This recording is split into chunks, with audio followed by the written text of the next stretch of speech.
So I just used a custom VAE to create the perfect image of muscular Joe Biden. This was the before, okay? Just hold on to your papers for a second, because this is the after. Oh my god, what a time to be alive! You can see that the shading's actually like significantly better on his face and around his neck, especially on his face, which is kind of like a bit overexposed and flat here. And also if you go to his hands, look at those hands, look at those mitts. This one here doesn't really look like a real hand. This looks like a real hand. You know, that's the kind of hand that you want your ripped, sweaty, muscular Joe Biden to have. So, great success. But I think we can do even better, actually. I think with a bit more experimenting, a bit more generation, that we can make an even more muscular, more ripped, shredded Joe Biden. But first, what is a variational autoencoder? What is a VAE? And why is it helpful at all when generating Stable Diffusion images? So we all know the sort of big picture of how Stable Diffusion works.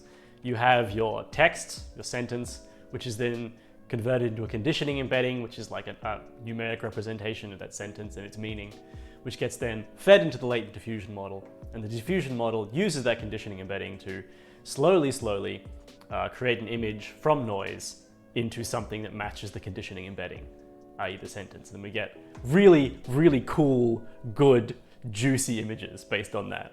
Okay, but like VAEs, how do they fit into this? Well, the VAE is inside here somewhere. So the way that you train a latent diffusion model is you start off with an image, which you then turn into noise, which you then feed back into the diffusion model, and then there's sort of a complex multiple iteration process. And finally, the diffusion model will come out with an image, and you penalize that image if it doesn't match the original one exactly. So the model eventually, after eons and eons and eons of training, eventually it learns how to do this well, because you keep on slapping on the wrist whenever it fails to do this. But there's this issue, and this was sort of the key observation that they made in that the paper that the Germans published. This one, look at all those names: Blattmann, Lorenz, Esser. These are some Germans. Rockets and image generation networks. Apparently that's the vibe. So those Germans, and also like some other people too, but the Germans were the ones who like, you know, really killed it. They realized that images are kind of big. They're like huge. So a kind of a small image might be like 512 by 512 pixels. And if you multiply that, you end up with 260,000 pixels. And you have to times it by 3 because you've got like the standard 3 color channels in every image. So you end up with almost 1 million pixels, or close to 1 million pixels, you know, 750,000 pixels just for this one image. And that means that since the diffusion model is taking in images and outputting images, and due to some fancy machine learning stuff, it means you have to calculate a gradient for every single pixel. That means a lot of calculation, and this becomes a really expensive operation. So people spend a long time trying to make this process easier. A common thing is you'd like downsample the image and then spit out a downsampled version, and then upscale at the end, and then do the comparison between the two, the upscaled version and the original. Like, that's something common people are doing, and that was helping. But obviously, when you downsample, you lose a lot of the important information in the image. So our German friends made this really interesting observation. They were like, okay, there's two sort of parts to each image. On the one hand, you have the semantic content of the image, which is like, okay, it's a man, he's ripped, and it's Joe Biden. And it's like it's like a sort of a cartoony image, this one.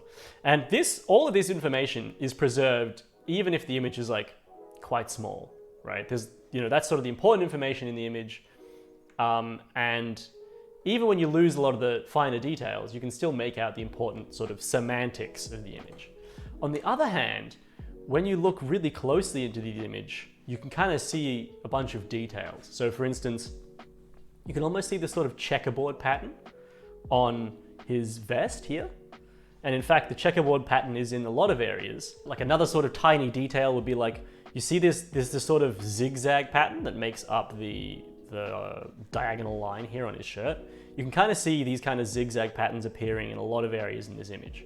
So like, on the one hand, we have the semantic content of the image, like, you know, what's in it and what we can kind of see at a glance. And at the other hand, we have all these little details that are required to make the image nice and visually appealing to a human. And so, having made that distinction, our German friends went, well, the details. all we care about is the semantics. So they're like, okay, what we really need is some other kind of model where it takes in an image and it spits out a sort of a smaller representation of the image with all of the details, with all the perceptual details kind of stripped out, but that still retains all the semantic content. So kind of like a compressor or a kind of condenser model. If that model existed, then what we could do is just take all the images, chuck them into the model, create condensed versions, and then do the normal training in that sort of condensed space. So we take the condensed representation, we apply it a lot of noise to it. The diffusion model has to learn to reproduce it, and of course we penalize it. We penalize the model whenever it fails to make the reconstruction look like the original. So now we're still doing exactly the same process, but we're not working on images. We're working on these sort of latent compressed representations of images that only have the semantic content of the image and not the details of the image. And of course, because these compressed representations are compressed, they're a lot smaller, that means training can happen way, way faster. And now, of course, at the end of the day, you end up with a diffusion model that doesn't spit out images, it spits out this weird sort of data tensor that won't really look like anything. So what you also need is you need another of those models in the system, which then takes in this reconstructed image and does the reverse process of what we had at the start, and takes the sort of compressed version and then puts it back and turns it into a normal version of the image. And then you can compare those two. But the training and everything would all happen in this sort of, compressed space, or what they're calling it is latent space. Okay, so the Germans were like, you know, wouldn't it be nice if that existed? And it turns out that that does exist. It's called an autoencoder. In this case, they use something called a variational autoencoder, which is like a fancy version, but autoencoder is all you really need to know. And another name for a variational autoencoder is, of course, a VAE. I've linked a really good resource on variational autoencoders, which you should watch if you want to know the technicals. Basically, what you have is these pair of models, the encoder and the decoder. The encoder takes a big image and compresses it into a smaller representation. And the decoder, which is trained to take that representation and convert it back into the exact same original image.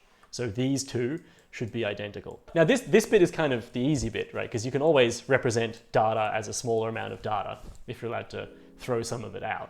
You know, perhaps the encoder could just take every 4th pixel. The difficult bit is the decoder, which has to take this representation and turn it back into the original image, which obviously that's tricky if the encoder isn't doing a good job. So you sort of train both of these together, and over time, they learn how to make a really good latent representation. And in theory, you can use this to like compress images nicely or compress data and make it smaller. And that's what's being done here. So you have the encoder here, takes the image, turns it into the latent representation. We train the diffusion model only on latent representations. And then finally, when we actually want to look at an image, we use the decoder to go ahead and see what that image looks like. So that's what the variational autoencoder is. It's something that learns how images are supposed to look and takes away all the useless details. The actual heavy lifting is being done by the diffusion model still. So I mentioned earlier that I used a VAE to get these better results. What I actually used was a specific VAE, because I'm not using Stable Diffusion to generate this image. I'm using waifu diffusion, which, as we know, was trained on images of anime, in particular images from this website here, whose content I will allow you to speculate about the kind of images that you'll find on this website. But the point is, rather than just using a generic variational autoencoder, that, you know, an autoencoder that knows about the structure of images generally, instead we'll use a specially trained autoencoder that knows about anime images.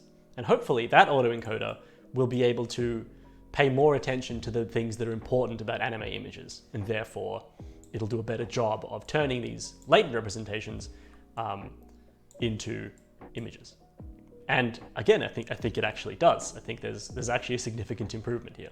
Okay, so how do we actually use VAEs? So using automatic 1111's webui, it's really easy. The first thing you have to do is download the VAE that you want. Most of them are sitting on Hugging Face somewhere. There's this one that Stability AI trained for us, which is like, you know, good on them. But the one that I'm using is this anime one. It's just a repo here on Hugging Face.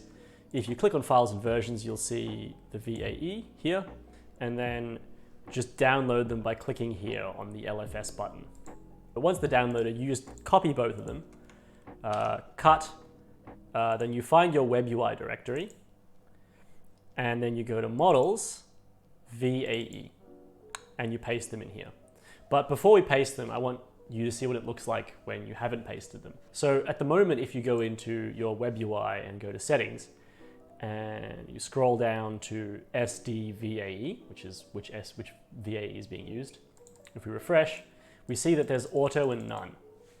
And when it says none, by the way, it doesn't mean you're not using a VAE at all. It just means you're using the default VAE that already comes with whatever model you're using. So at the moment, there's nothing here.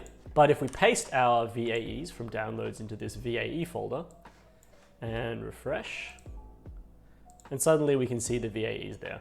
And by default, you'll have none selected, but if we want to start using the anime VAE, we just select it, then scroll to the top, apply settings, that's really important, and wait for this text to appear.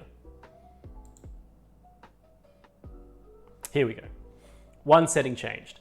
And as soon as you see that, then you're good. And you can go back to text to image and then start generating all the lovely safe for work content that you want. Okay, so comparison time. So this is with the VAE, this is without the VAE.